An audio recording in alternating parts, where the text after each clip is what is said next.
Welcome back guys. MP teaching zone. आज हम पढ़ने जा रहे हैं पानी की कहानी। इसका हम आज सारांश समझेंगे। तो प्रस्तुत पाठ में पानी का मानवीकरण किया गया है। इसमें सबसे ज़्यादा मानवीकरण अलंकार का उपयोग हुआ है। उसकी विभिन्न अवस्थाओं का वर्णन किया गया है। इसमें पानी को निर्मल तथा उसके अस्तित्व बचाए रखने की जानकारी दी गई है। इसके अलावा ओस की एक बूंद अनेक अवस्थाओं से गुजर कर वायु, बादल, समुद्र, ज्वालामुखी, फिर नदी और जल नल में पानी से होते हुए पेड़ की पत्तियों तक की यात्रा करने का वर्णन यानी बूंद की कहानी उसी की जुबानी प्रस्तुत किया जाता है। तो सबसे पहले हम स्टार्ट करते हैं। लेखक अपने पथ पर बढ़ता जा रहा था कि बेर की झाड़ी में हाथ पर ओस की बूंद आ गिरी। याद रखें कि यह पाठ का सारांश है, ठीक है। बूंद उसकी कलाई से सरक कर हथेली पर आ गई। लेखक को ने महसूस किया कि कहीं से सुनो सुनो की आवाज़ आ रही है।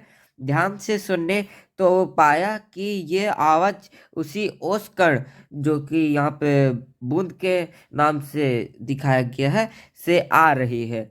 अब लेखक उसे सुनो सुनो की आवाज़ को अनसुनी कर देता है। उसको देख कहो कहते ही बूंद ने खुशी से कहा, मैं ओस हूँ, जिसे लोग जल और पानी भी कहते हैं, तथा मैं बेर के पेड़ से आई हूँ।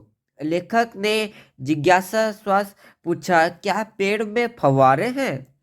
लेखक ने अविश्वासी से दुखी बूंद से ने लेखक से अपनी कहानी बताने का शुरू किया।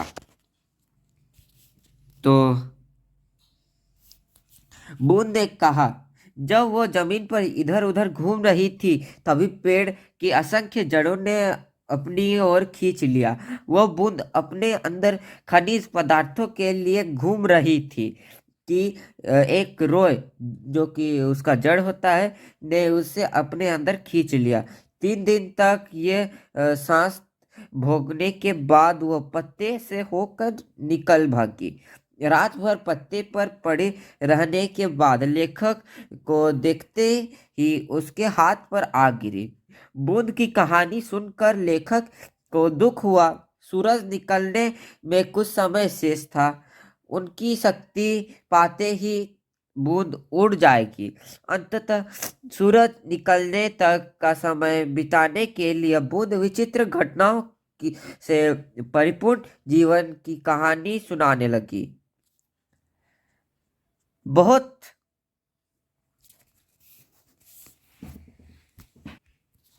समय पहले उसके बूंद के पूरक हाइड्रोजन, जो कि हाइड्रोजन होता है, और ऑक्सीजन, जो कि ऑक्सीजन होता है, नामक दो गैस के रूप में सौर मंडल में विद्यमान थे।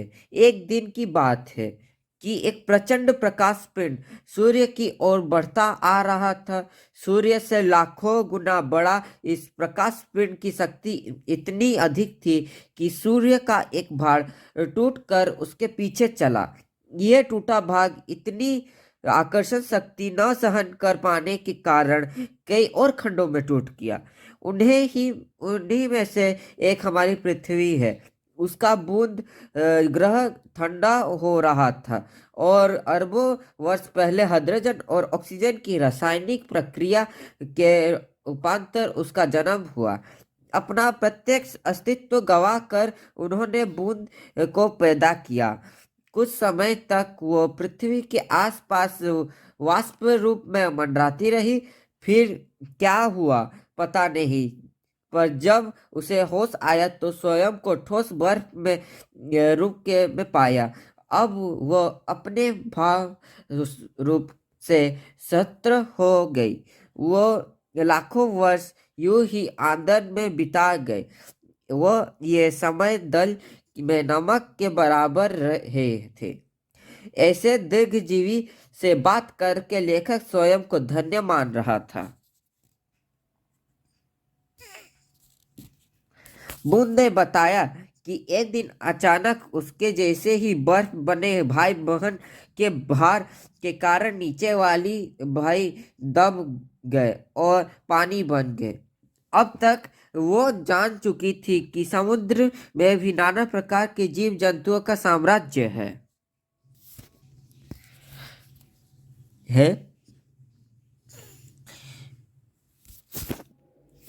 बूंद ने एक दिन समुद्र की गहराई में जाने का निश्चय किया।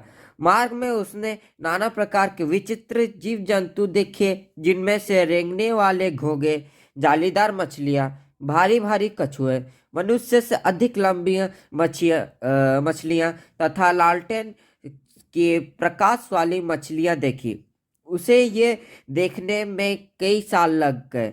इस समय में वो पानी की 3 मील मोटी परत के नीचे थी। बूंद जमीन में घुसकर अपनी जान बचाने का प्रयास करने लगी।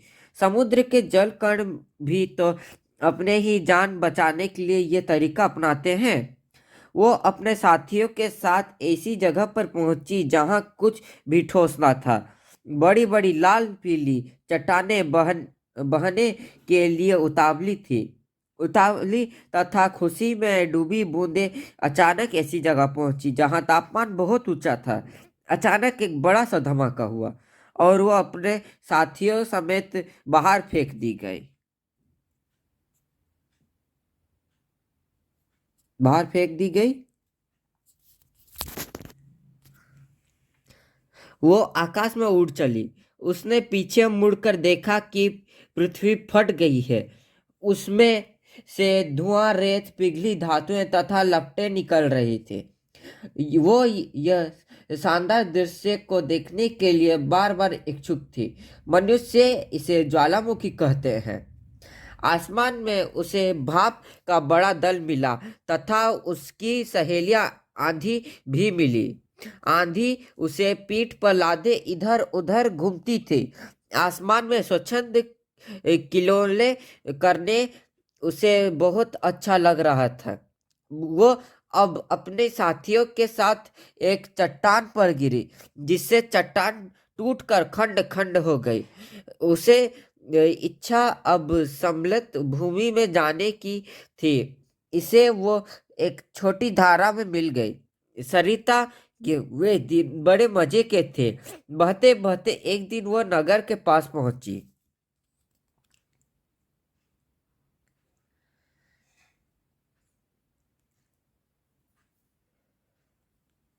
बहते बहते वो एक नगर के सामने पहुंची। नदी के तट पर एक चिमकिल देखकर उसके उत्सुकता बढ़ गई। वो उधर बढ़ी थी, एक मोटे पाइप में खींच ली गई और किस्मत से एक दिन नल में टूट भाग से वो भाग निकली और पृथ्वी में समा गई तथा घूम फिर कर एक बेर की पेड़ में आ पहुंची थी। अब तक सूर्य निकल चुका था। सूर्य की शक्ति पाकर ओस की बूंद धीरे धीरे छटी और गायब हो गई। इस कहानी को लिखा है रामचंद्र तिवारी ने। हम इसका प्रश्न अभ्यास बाद में करेंगे और इसके कुछ